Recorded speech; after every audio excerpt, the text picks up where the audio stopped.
Olá, tudo bem? Meu nome é Patrícia Travassos, eu sou jornalista, fundadora da agência Prosa Press e mais uma vez, com muito prazer, a gente fala direto aqui do estúdio da Febraban Tech 2025, esse que é o maior evento de tecnologia e inovação do setor financeiro. E agora o assunto que a gente vai falar é o assunto do momento, inteligência artificial, mas como a inteligência artificial pode acelerar o progresso da sociedade e no mundo também dos negócios. A ideia é discutir como a IA pode impulsionar os avanços sociais, transformar o mundo dos negócios com mais eficiência, inclusão e impacto. Bom, para conversar com a gente sobre isso, a gente tem aqui a Milena Leal, que é Sales Director Large Enterprise do Google Cloud, e o Rafael Cavalcante, diretor do Bradesco nos departamentos de inteligência de dados e CRM. Muito obrigada pelo tempo de vocês, pela visita aqui ao estúdio. Super obrigada, eu que agradeço, uma honra estar aqui. Febraban é um evento tão importante para o setor financeiro e vai ser uma diversão aqui falar sobre AI. Gente, é uma loucura esse evento, né? A quantidade de pessoas circulando o dia inteiro, do começo ao fim do evento. Hoje é o segundo dia e continua muito cheio o evento e cheio de atrações, né? Interessantes. Bom também dar uma paradinha para a gente bater um papo, né? Sempre. Antes da gente começar a conversar, eu queria apresentar os nossos dois entrevistados, um pouquinho da experiência deles. Então, olha, a Milena está no Google Cloud desde 2020. Antes disso, liderou a área de vendas em diversas organizações de tecnologia no Brasil e ao longo desses últimos 20 anos. E entre elas a Oracle e a SAP. Ela é formada em Direito e Administração de Empresas pela Universidade Paulista. O Rafael é engenheiro com experiência em consultoria de risco e habilidades de risco de crédito e ciências de dados. Ele também é um autodidata em inteligência artificial, é mesmo? Ah, e você pode dar umas dicas pra gente hoje? Porque, olha, eu tô precisando de... a importância do assunto é tão grande que a gente fica querendo onde é que eu aprendo? E já que você... Um autodidata recente, né? Eu terminei me formando em engenharia de computação, então 10 anos depois eu comecei a retomar e reaprender uma série de coisas e aprender mais, né? Que eu acho que é o mais importante. Não se para de aprender. Jamais. Quanto mais a gente aprende, mais tem para aprender, né? Ou a gente ganha essa consciência. Gente, obrigada. Vamos começar esse papo, então. Eu queria até falar um pouquinho da sua trajetória, Milena, porque na sociedade, nas empresas e aqui na Febraban Tech, esse é o assunto do momento e na sua trajetória também, que está muito ligada à nuvem. Você pode contar para a gente quais são as grandes oportunidades que você enxerga, os grandes desafios que essa combinação entre inteligência artificial e nuvem, computação em nuvem, podem proporcionar? Vamos lá. Acho que falando de trajetória, é difícil pensar, né, uma trajetória profissional há alguns anos atrás, de que a gente estaria vivenciando hoje todos esses desafios com AI e essas inovações que estão acontecendo. Acho que nos últimos 5 anos tiveram uma avalanche de novidades, muita coisa mudou.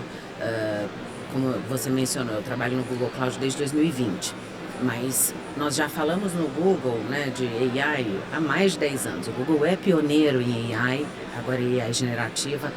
E olhando para o momento do mercado, o momento de carreira e tudo que nós temos visto hoje com as empresas, existe nesse momento uma grande oportunidade para todas as empresas que querem agora fazer diferença e criar coisas novas através da AI.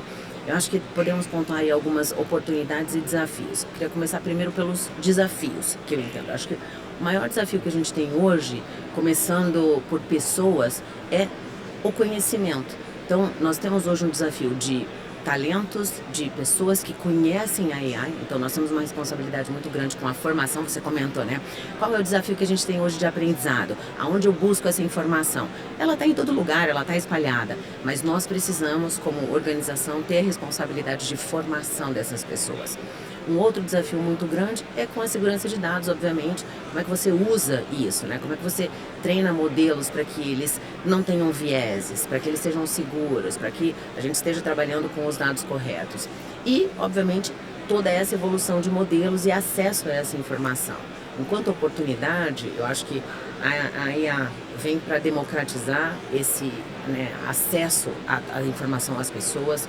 Tem ali para as empresas hoje, com a nuvem, falando de nuvem e IA, a possibilidade de você ter acesso a IA, a motores muito avançados, a modelo de dados, que ele não está só para as grandes empresas. Porque quando a gente fala de bancos e empresas, né, do setor financeiro, são empresas que têm condição de fazer grandes investimentos, mas a nuvem e a IA que o Google Cloud disponibiliza, ela também está aí com os mesmos recursos para empresas muito pequenas, para startup, para indivíduo contributors e pessoas que estão querendo trabalhar ali, né, como pessoa física e melhorar, muito acessíveis. Então, eu acho que esse é um momento de muita transformação para cada um de nós. E os profissionais, óbvio, têm a possibilidade de não ter o medo da AI, mas melhorar enquanto profissionais, utilizando a AI como uma ferramenta para você ter acesso a mais informações e insights que vão deixar o seu dia a dia mais divertido e produtivo. Vou colocar dessa forma.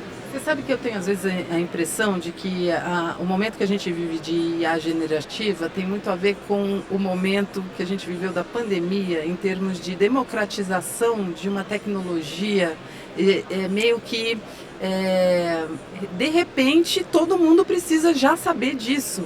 A gente foi obrigado, claro que por uma circunstância muito especial ali, a ter uma inclusão digital forçada, né? Ali, muita gente que estava fora dessa conectividade, dessa hiperconectividade, acabou se conectando. A gente tem no paralelo, eu acho que essa adesão à nuvem também, que veio crescendo e cresceu demais depois disso. Agora, nesse momento, é um momento que eu acho que a gente vai virar a forma como a gente vai se comportar dentro das empresas. Queria falar com você, Rafael. O Bradesco, foi reconhecido pelo 2º ano consecutivo como o banco mais inovador em IA do mundo pela revista The Banker. Conta pra gente como é que a IA tem sido incorporada dentro do banco, com que propósitos? Claro, eu acho que como qualquer tendência tecnológica, né, o banco sempre tenta e busca antecipar, né, coisas que nos anos seguintes vão se tornar verdadeiras disrupções da maneira com a qual a gente faz serviços financeiros, né? Acho que com a inteligência artificial não foi diferente, né? Acho que há 10 anos surge uma pergunta super simples e conceitual com os nossos colegas de inovação, o que foi como a inteligência artificial vai mudar, vai moldar serviços financeiros nos próximos 10 anos, tá? E para a gente essa reflexão era bastante importante, porque a gente via que tinha em várias camadas de você entregar serviço financeiro potencial para a gente tratar 4 coisas de maneira muito importante.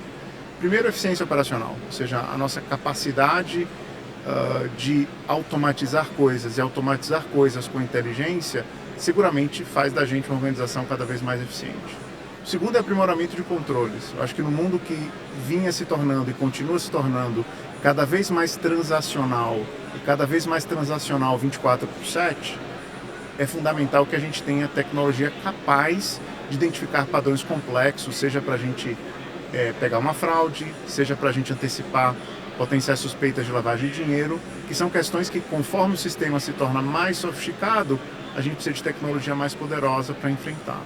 O terceiro é a experiência, né? Ou seja, a gente entra nos últimos 15 anos numa era da experiência, né? Onde cada vez mais o nosso cliente traz elementos que ele vive em outros ecossistemas, seja na capacidade dele fazer um checkout super eficiente no e-commerce, seja na capacidade dele se sentir super personalizado quando ele vai decidir o que ele quer assistir à noite ou no final de semana. Essa tecnologia permite que a gente consiga cada vez mais ser eficiente em personalizar experiências. E a quarta é a capacidade da gente, ao fazer essas 3 primeiras coisas bem, gerar resultado tangível para a nossa organização e para o nosso cliente. Então, esse reconhecimento do nosso case de Machine Learning e AI que a gente recebeu, eu acho que é só uma sequência natural dos passos que a gente veio tomando, desde a entrega da BIA, desde a constituição de uma estrutura de dados que permitisse que a gente tivesse diferencial competitivo ao potencializar o uso de AI, culminando com um case super interessante que foi uma visão de uma arquitetura multi-agentes para desenvolvimento de modelos, que é uma coisa bastante atual, mas que sem a gente ter feito a reflexão, sem a gente ter feito os alicerces tecnológicos, a gente teria sido pouco capaz de fazer na velocidade que a gente fez. A BIA é a grande garota propaganda de inteligência artificial do Bradesco? Eu acho que a BIA, ela culmina com todos esses elementos que eu descrevi. A BIA torna a gente mais eficiente, porque a BIA proporciona uma capacidade de atender o cliente imediato, que canais tradicionais de voz não conseguiam atingir e com uma capacidade de autosserviço super rica.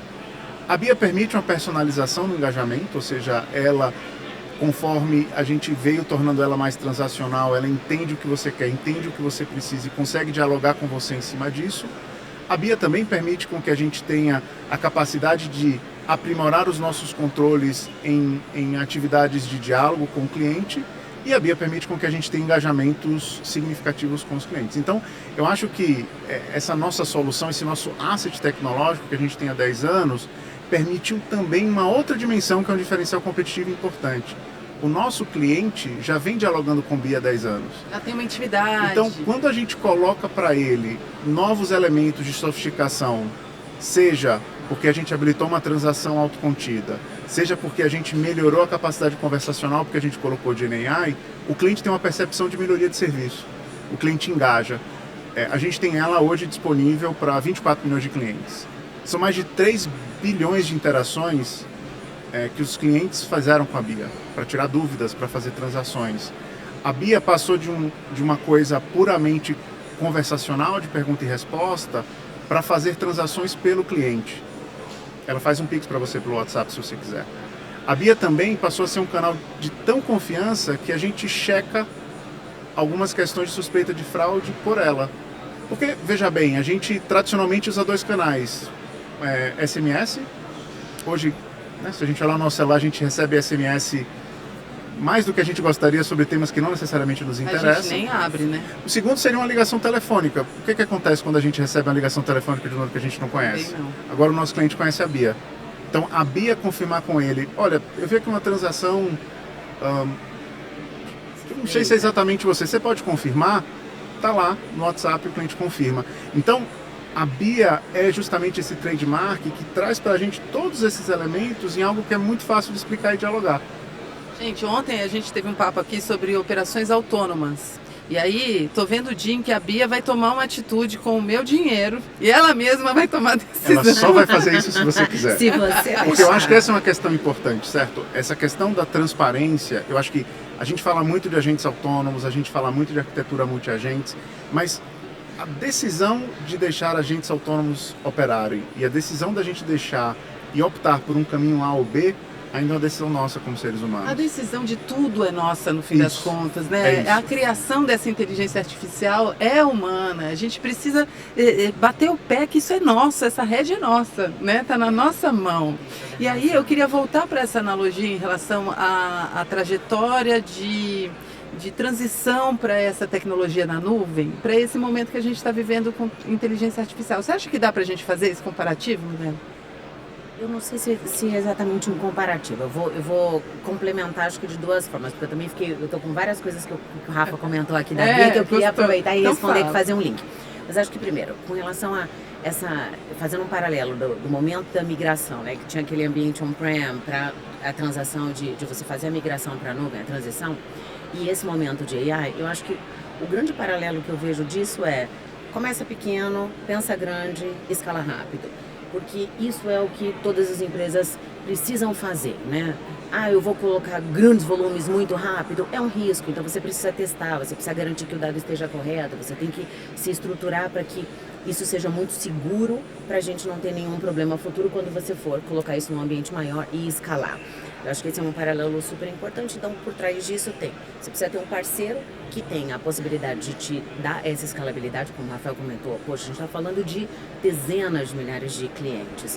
Você precisa ter uma infraestrutura que seja capaz de escalar isso rapidamente com muita segurança, e eu acho que isso é um ponto bastante importante, né? O Google não tem acesso aos seus dados, você cuida do seu dado, mas a gente oferece uma infraestrutura muito robusta.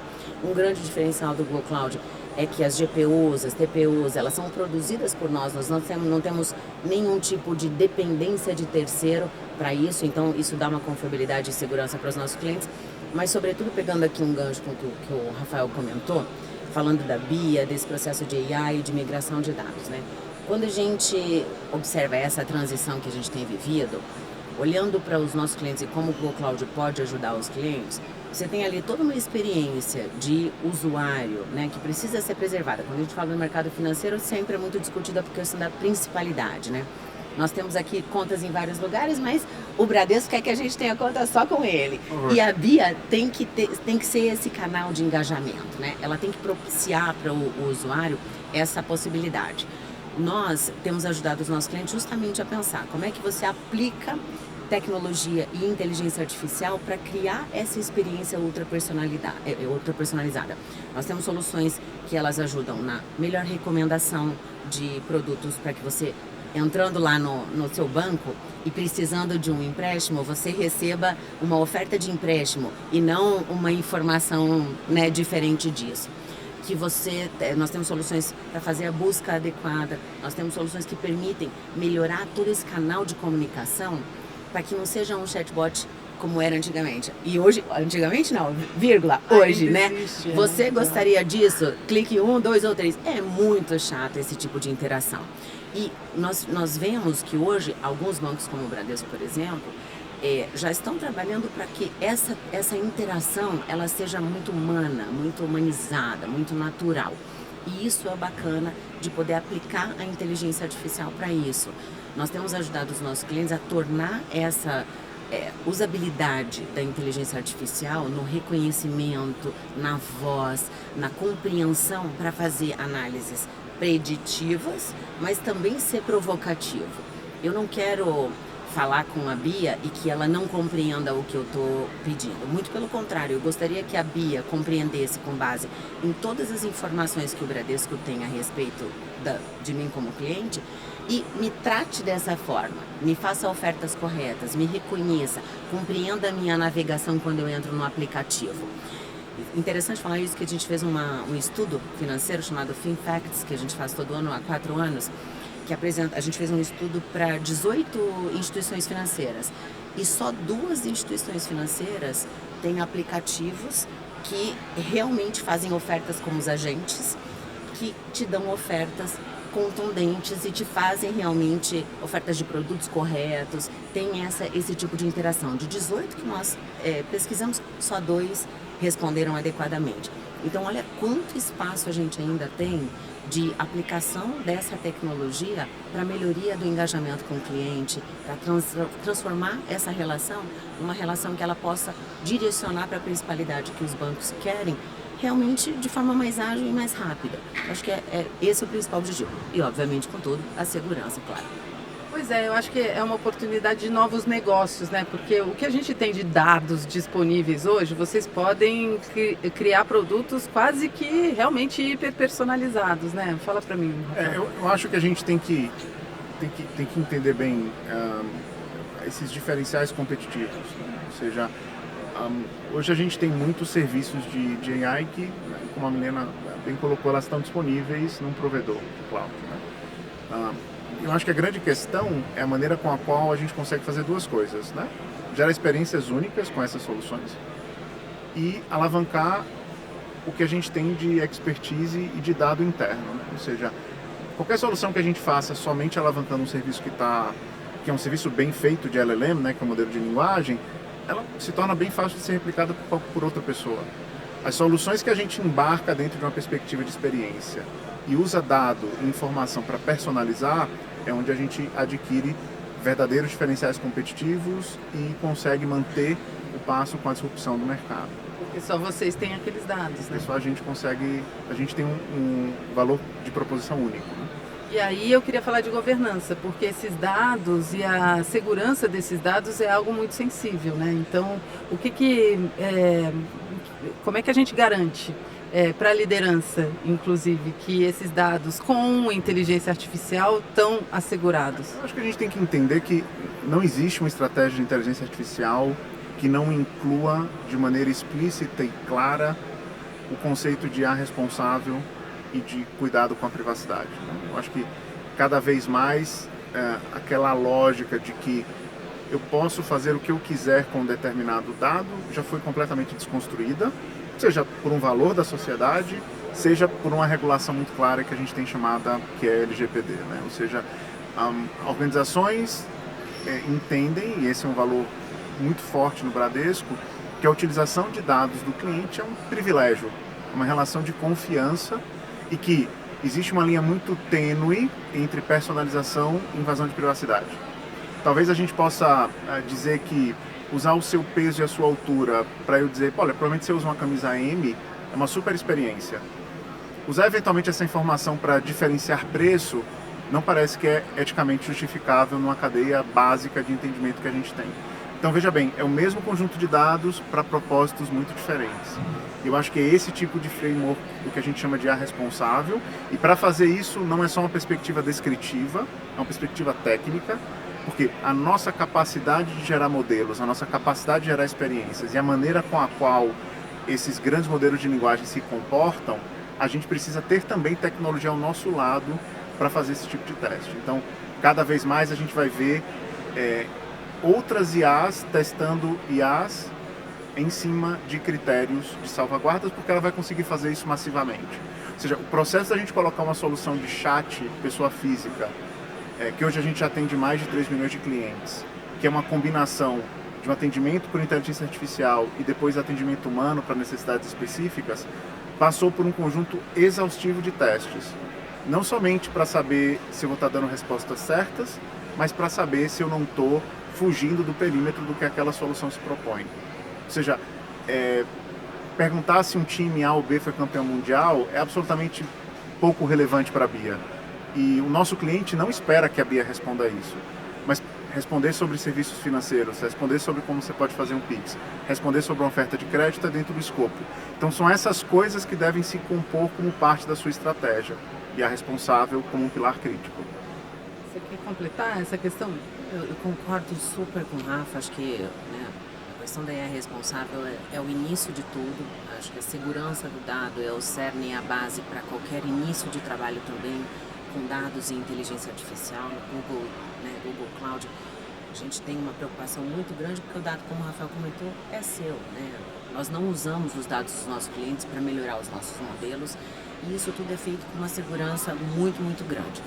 Um outro ponto que eu gostaria de trazer para reforçar aqui também é que todo mundo se preocupa muito com a IA e a segurança que tem que ser utilizada, mas hoje já existem inúmeras tecnologias de segurança, feitas em base de inteligência artificial. Nós temos agentes de segurança que eles fazem essa monitoração, eles conseguem olhar para esse ambiente e proteger para que nós não estejamos vulneráveis.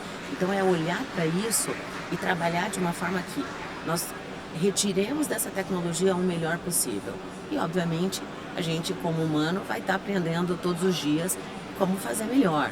Acho que não tem que ter medo de trabalhar com a AI, é muito olhar para aquilo que é o correto, pensar nas nossas governanças aí de segurança, de ética, de compreensão disso, para entregar um melhor produto para os nossos clientes. Eu acho que a grande questão é que as coisas estão muito rápidas e aí talvez a nossa capacidade de pensamento seja um pouco menos rápida. A gente precisa de um tempo para refletir e decidir se eu vou oferecer a camisa M para o cliente ou se eu vou oferecer variação de preço para aquela cliente de acordo com o tamanho que ela usa, né? Quer dizer, precisa de alguém com essa...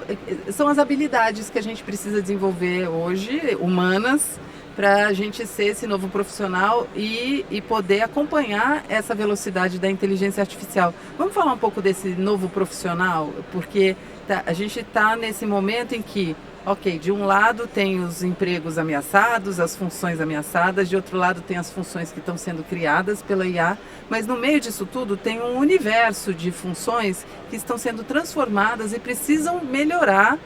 A gente precisa aprender a agregar IA em qualquer função, né?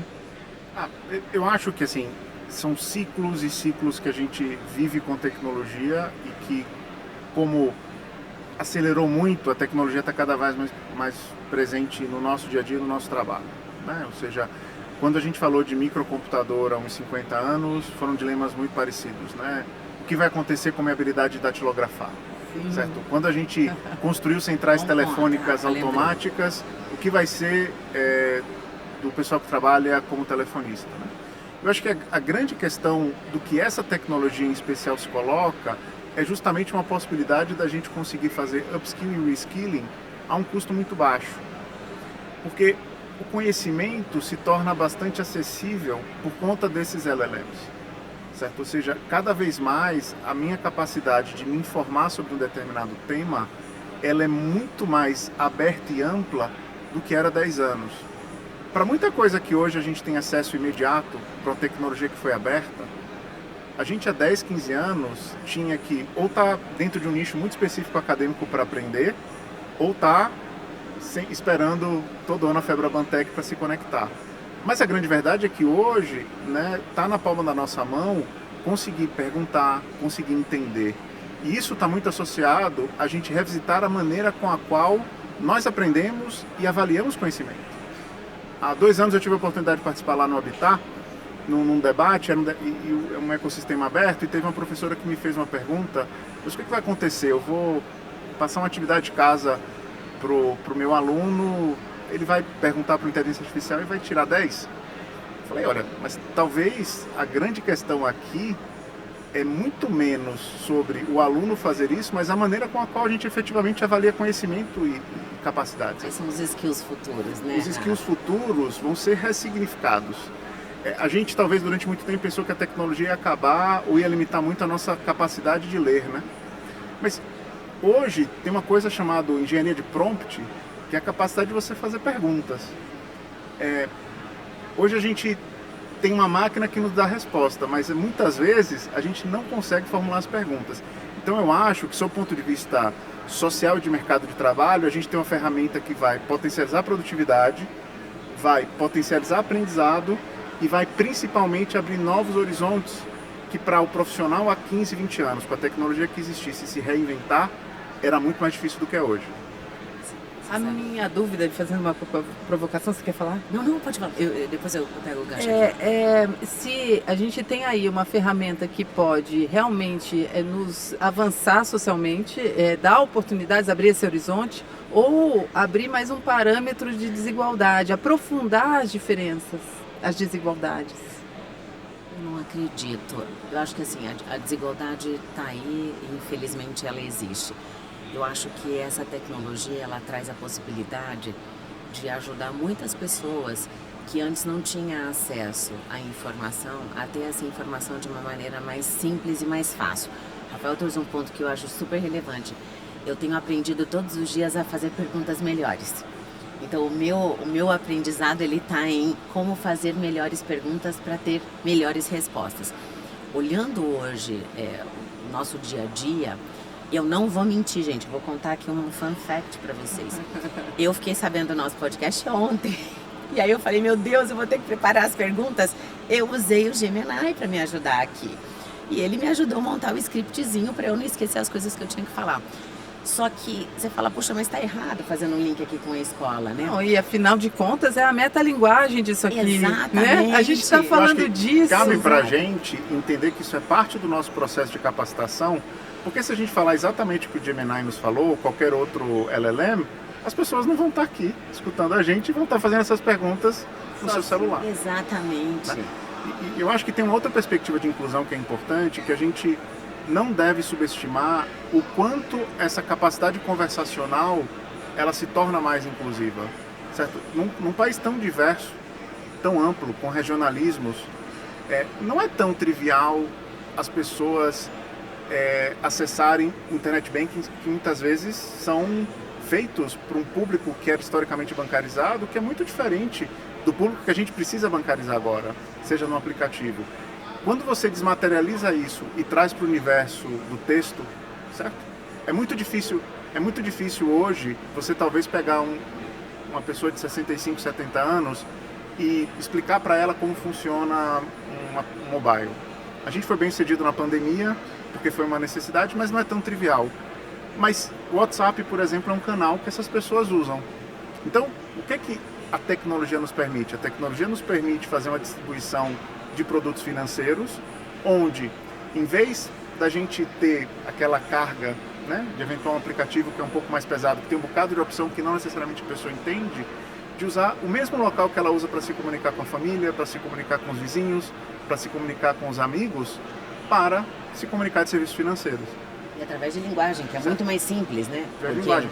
Ou seja, tem muitas pessoas que mandam pra gente um áudio no WhatsApp, não é porque elas estão dirigindo. Tem muita gente que não se sente confortável em escrever.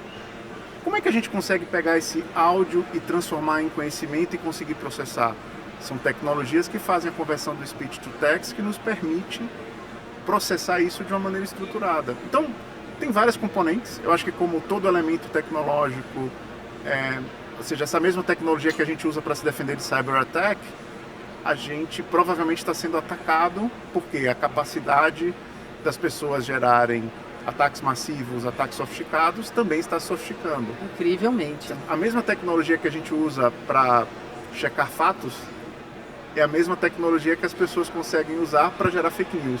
Então, eu acho que é um dilema importante. Eu acho que por isso que o ponto que a gente falou de IA responsável se torna tão crítico, que a gente ter esses guardrails, essa cadeia de valor que nos permita fazer isso de maneira responsável sobre todas as perspectivas que isso possa significar. Ao mesmo tempo que, não sei se provavelmente todas as pessoas não tiveram a oportunidade de ver alguns anúncios que o Google fez no I/O agora, mas um dos lançamentos foi a nossa plataforma de colaboração, onde você tem o vídeo, que a gente chama, né, o nosso Meet, você pode fazer um vídeo e a tradução é simultânea para qualquer outra língua. Então você imagina o quanto isso é uma quebra de paradigma social. A minha mãe, a minha avó, elas não vão mais ter a preocupação de ter que fazer um curso de línguas ou ter medo de conversar com alguém a hora que ela estiver num vídeo. Ela pode simplesmente conversar na língua dela, natural, e a outra pessoa vai receber imediatamente aquela voz na tradução da língua dela. Então você abre uma possibilidade de conhecimento, de amplificação dessas barreiras que hoje não existem mais, da língua, por exemplo, que te dá uma acessibilidade e uma possibilidade de ascensão social imensa. Então, dizer que a AI está aí para causar talvez barreiras ou aumentar essa diferença, né, de educação, de né? educação, Que, social, enfim, né? educacional. Exatamente. Eu acho que não, eu acho que nós temos que tomar mais cuidado, como o Rafael comentou, de usar todo esse conhecimento para estabelecer governança, trabalhar com responsabilidade, mas também aproveitar o máximo que essa tecnologia tem para dar, que são as criações dessas novas funcionalidades que vão trazer mais facilidade para o dia a dia, independente da idade. É muito interessante. Aí eu fico pensando, passado esse primeiro momento, que é sempre o mais difícil, né? O momento de adoção de uma nova tecnologia. Vamos lá, vamos viajar para daqui a 5 anos? O que vocês acham para a gente terminar o nosso papo aqui fazendo um exercício de futurologia? Eu sei que está cada vez mais difícil prever esse futuro, porque as coisas que estão acontecendo estão nos surpreendendo demais, né?